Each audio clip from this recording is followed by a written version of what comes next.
Alert, Caylee Anthony's grandfather has been involuntarily committed to a hospital because he threatened to kill himself. It has also been reported he wrote a 5-page suicide note. Here is what we know.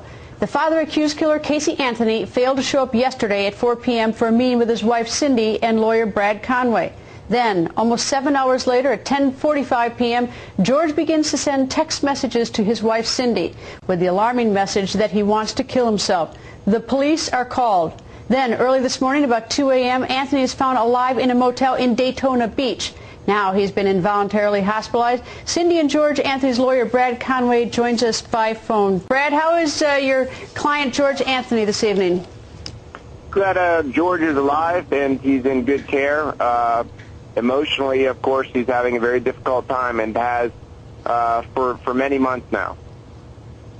Now, he has been involuntarily committed. So is there an end point on this when he can walk out of the hospital? Because he can't walk out tonight, right? No, Greta, he can't walk out tonight, and he's not ready to walk out. He knows that. But I will tell you that the Daytona Beach Police Department gave George two options. They would take him out and involuntarily commit him, or he could go willingly, and George went willingly. How far is this motel where he was found from the Anthony home? It's a matter of miles. It's over on the beach, and which is probably, I'm going to say 4 or 5 miles from the Daytona, the International Speedway. And tonight you're visiting your client, and his wife Cindy is there as well? Yes, Greta, that's correct. What is George saying about this 5-page suicide note? I mean, oftentimes sort of a cry for help, or, I mean, what's going on with him? Greta, it was not a 5-page suicide note, and although we did not get into the details, I know that George started to write a letter, and we don't have copies of that letter yet. That's in the hands of the Orange County Sheriff's Office or the Daytona Beach Police Department, and we don't have that yet. But George was... Go ahead. George is, he misses his little girl. He misses Caylee, and has had a very hard time dealing with that loss. Well, you and I discussed last week when we were down in Orlando, I mean, sort of how complicated this is, you know, not for the lawyer, because on the one hand you've got to do the legal business, but there's so many collateral issues, including the pain of these grandparents who have not been accused of doing anything wrong to that grandchild. It's a terrible situation for them, isn't it? It is the worst situation that you could imagine, and they are doing the best that they can, but you know, try to put yourself in shoes like this, and you just can't. You just cannot imagine a situation where your only daughter is charged with the murder, first-degree murder, of your only granddaughter, and they raised and took care of Caylee Marie as though she was their own. Back up for me. Yesterday afternoon about 4 p.m., you were supposed to meet with George and Cindy. Did you go over to the house and George just wasn't there? Is that how the day started, or the event started? Yes, George was supposed to be there, and I myself was a little bit late. I got there, we waited for George, and then we just continued, and nothing seemed out of place. It wasn't until we had finished talking, and George still wasn't there. And at that point, we started to get worried because he hadn't returned text messages or phone calls. About what time was that? What time did you arrive, and about what time did all of a sudden your concern heighten? Did Cindy's concern heighten? I arrived at the Anthony's about 4:30, and about 8:30, both of us really became concerned because we weren't hearing back from him. And after that...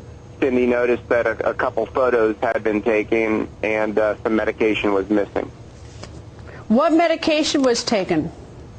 Greta, you know, I'm going to. I think it's enough for people to know that medication was taken, and George had consumed some alcohol with that medication. But I don't want to get into the exact medication, just out of respect for my client. Pictures that were missing, were they of his daughter, his granddaughter, or both? Of his wife, daughter, and Caylee.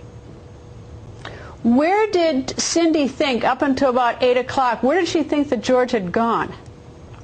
George had gone to a job fair. He was looking for a job and was unsuccessful in getting a job, and that is in part, well, in great part, due to the negative media exposure that he's gotten from certain stations and certain reporters. What's George's occupation? What kind of work is he looking for? Security. He is formerly in law enforcement and has been a security guard for a number of years. Any idea why he picked to drive to Daytona? No. That was something that was unexpected. We thought that he would be somewhere in Orange County, and that's where we initially started looking. And it was, and I want to make sure that the proper applause and accommodations go to the Orange County Sheriff's Office and the Volusia County Sheriff's Office, as well as the Daytona Beach Police Department and Chief Chitwood, because Sergeant John Allen was out at the Anthony home within 30 minutes of me calling him, and they were extremely professional. They worked incredibly well as a team, and if it weren't for them, this might have been a terribly, terribly wrong outcome. Now, you called 911 sometime about 10:45, but leading up to that your 10:45 911 call, what were the text messages that were sent from George? The text messages that were sent, and like the medication, I don't want to get into the specific wording just out of respect and privacy for my clients, but the wording was enough to cause me great concern and Cindy great concern, and indicated that he was despondent and did not know how to deal with what he was going through. I take it because you had to call the police and that he didn't identify where he was, that you had to make some effort, they had to make some effort to track him down. We had no idea where George was, and Sergeant Allen and his team were able to locate George with his cell phone and by pinging? Cell phone towers. Yes, ma'am. Had you asked in the text message, George, where are you, and he just wouldn't tell you? Yes, we did. We were trying to find out where he was. We were trying to get him to call us, and he would not do that. So I guess the good news on a very bad news story, and I know that you have to go back in with him and with Cindy, is that he's fine, as fine as someone can be under the circumstances, and at least he will have to deal with this next couple of days. Maybe we can work things out a little bit better for him. Brad, thank you and good luck. You're welcome, Greta. Thank you.